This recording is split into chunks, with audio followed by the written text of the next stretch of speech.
Sa mga lumalabas na reports at analyst takes na yon, mas lumilinaw ang isang bagay. Hindi na raw komportable ang Lakers organization sa LeBron James era at mismong si Jeanie Buss ay may mga hindi nagustuhan mula pa noon.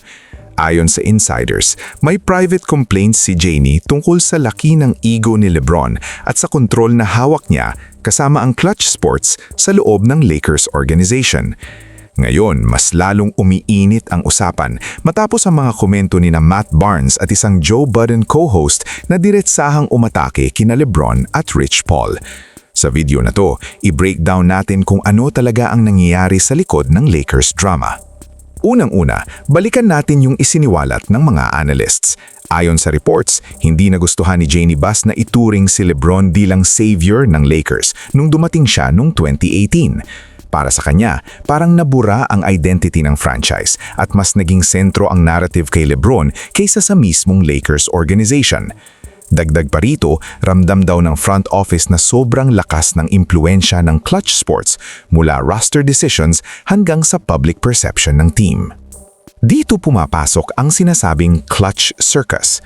Sa halip na tahimik na basketball operations, nagiging public soap opera ang bawat galaw ng Lakers.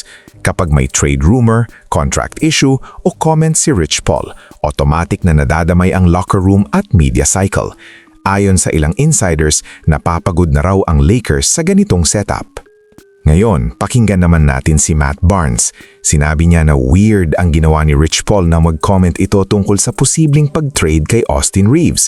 Para kay Barnes, may power si Rich Paul na alam ng lahat sa likod ng eksena, pero hindi raw tama na sabihin ito publicly bilang isang agent. Dahil dito, napipilit ang mag-step in si LeBron at ayon kay Barnes, ganitong klaseng comments ang sumisira sa locker room chemistry. Kahit totoo ang iniisip ng marami, hindi raw lahat pwedeng sabihin sa media. Mas lalong lumala ang usapan matapos mag-viral ang rant ng isang Joe Budden co-host. Ayon sa kanya, kung may dapat i-trade, si LeBron daw iyon, hindi ang ibang players. Sinabi pa niya na bumababa na ang trade value ni LeBron lalo na nung sinubukan itong i-pressure ang Lakers, habang sina Austin Reeves at Luka Doncic ay nag-perform at kicked ass kahit wala ang full control ni LeBron. Kung titingnan natin ang kabuuan, ito na ang mas malaking tanong. Sino ba talaga ang mas mahalaga? Ang superstar o ang franchise? Sa Lakers, malinaw na gusto ni Jeanie Buss na bumalik ang kontrol sa organization. Hindi na sapat ang pangalan lang, lalo na kung may kapalit itong internal tension at public drama.